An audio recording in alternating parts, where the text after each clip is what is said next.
Hello and welcome back to Geek Space. I know I'm a little late to the party, but life's been a little crazy. I'm currently moving, so I'm about to get an office again, meaning that you don't have to keep seeing me at my kitchen table. And we just got back from a Disney trip. No vlog this time, just wanted to kind of enjoy it with my family, and it was our baby's first time. So wanted to just enjoy the moment rather than record the moment. That being said, welcome to my review of Deadpool and Wolverine. I'm going to change things up. If you've been an ongoing subscriber to this channel, obviously you've kind of seen us rate things and then break them down. This video, I'm actually going to rate it and tell you why I'm rating it that way. There will be spoilers, so from this point on, spoilers ahead, and let's jump into it. I am rating this movie a 5 out of 5. Here are my top reasons as to why this is a 5 out of 5 movie. First off, it starts out with a bang. Not only a banger of a song, but also just the intro itself. Honestly, other than the Spider-Man trilogy with Tobey Maguire, these are one of the best beginning credit sequences that I've seen from Marvel so far.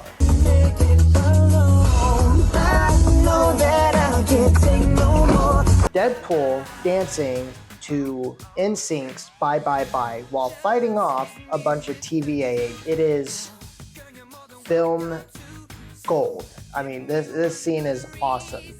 And it's while Deadpool is desecrating the grave of Logan, leading into my next point as to why it's 5 out of 5. We are introduced to what's called anchor beings. This is huge when it comes to Marvel and them planning a Secret Wars movie.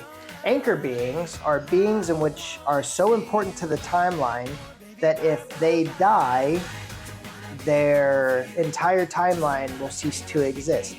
This being Logan. Yes, the Logan that we saw die in the movies. This Logan is dead. And this kind of leads me into my next point. This Wolverine is a completely new Wolverine. Deadpool's main goal in this is to find an anchor being to replace the dead Logan. So find a new Wolverine. As he goes through, we meet a lot of Wolverines that honestly, it was amazing to see. Comic accurate short king. Such a cute widow. Cue the fucking montage. Oh, yes, yes. Classic John Byrne, brown and tan. Now, you fought the Hulk in this outfit. You have anchor being written all over you. I'm auditioning anchor beings. Oh, yeah, that's gonna need some coconut oil. What in the... Patch. You know, from behind, you look a little bit like Henry. Oh my! The Cavalrine. Comic accurate 5'3" Wolverine.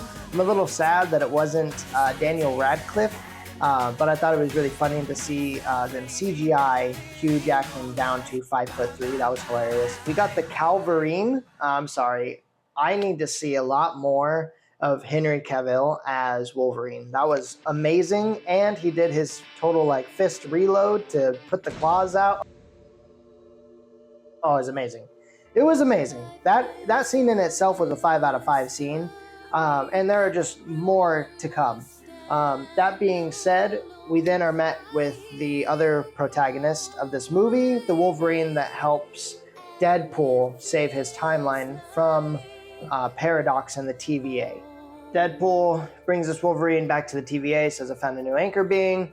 He's in the comic accurate yellow and blue, which was, again, huge reason it was 5 out of 5. The TVA and Paradox prunes them and they go to the void. We are immediately met with Chris Evans. I love how they kind of throw us off and we think, oh my gosh, it's Captain America or it's a variant of Captain America.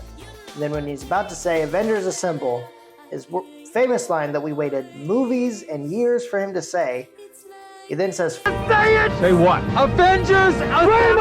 Sorry, what now? And it is Johnny Storm from the Fantastic Four movies. I've been waiting for them to bring back Johnny Storm. Oh my gosh. I wish that they made him a little bit more important, but he dies. I don't... But that's okay, because leading into the next point, we have a lot more cameos in this movie. And I'm sorry, I loved seeing Johnny Storm, but seeing Elektra, I think, was better from the early 2000s films of Elektra and Daredevil. X-23 returns. It's great to see Laura back. Blade, they freaking got Blade back. I mean, Wesley Snipes' Blade, that was it for me. I was like, okay, if it ends here, I'm happy with this movie.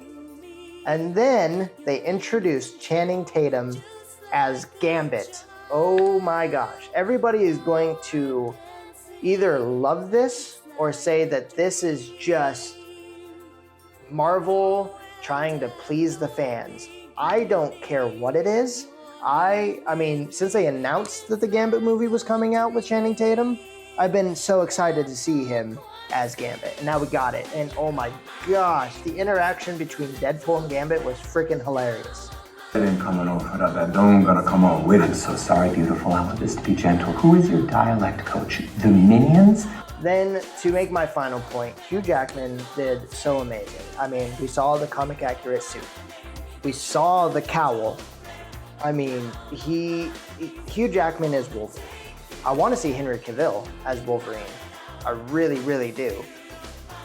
But Hugh Jackman's Wolverine, 100%. And quite honestly, Hugh Jackman will be Wolverine Till he's 90. We're going to see Hugh Jackman in Secret Wars. I'm betting we're going to see him in some future X-Men stuff. Honestly, I think the MCU should move on and find a new Wolverine to grow with the company. But hey, I'm not mad at Hugh Jackman. Hugh Jackman plays an amazing Wolverine. He has, and he always will, be an amazing Wolverine. But yeah, I'm just very excited to see what happens with Hugh Jackman and the future of Marvel. That being said, I'll end it with this. For all my Marvel fans out there, Marvel's making a comeback. This movie is proof that Marvel still got it. For the fact that Robert Downey Jr. is being cast as Doom. Some people hate it. I made a video about it. You should go watch that. You'll see my opinion. But I'll kind of reiterate. They're bringing back these heavy hitters because the equation wasn't working. They tried something, right? They tried to build on top of what they already had. The equation wasn't equationing. So they needed to go back to the old formula. Robert Downey Jr. played one of the most iconic superheroes in history, Iron Man. They obviously needed an actor who could portray a role as big as Dr. Doom and successfully do it. Robert Downey Jr. is that actor. I have absolute full faith in Robert Downey Jr. playing Dr. Doom. I think that it'll be amazing. Same with Pedro Pascal as Mr. Fantastic. A lot of people are like, ooh, I don't know. Pedro Pascal is an amazing actor, and I believe that he could play one of the most pivotal characters in Marvel history, Mr. Fantastic. I think he'll do an amazing job. Marvel's on a right track to things, and I'm getting very excited to be a superhero fan. Not only are we getting the DCU this year, but next year we're getting DCU and MCU stuff. I mean, we are having some pretty big things come out as fans, and that's exciting. And I'm very excited to be a geek in this time. Yes, Endgame ended. And I feel like us as fans were kind of mourning that loss. And so is Marvel, especially with giving us kind of crappy stuff. They're trying to keep us happy. Unfortunately, that's just not working. So they're going back to the equation that worked. And quite honestly, it's working. Thank you guys so much for watching. I hope you guys agree with some of this. I hope you guys enjoyed Deadpool and Wolverine just as much as I did. Yes, there's a lot of stuff I can nitpick. Yes, some of the CGI was a little Who cares though? This movie was a very enjoyable Marvel movie, and I felt like I was watching a Marvel movie. That's what's important to me. That's what I got. It is a 5 out of 5 movie in my books. So, ending on that note, thank you guys for watching, and thanks for geeking out with us.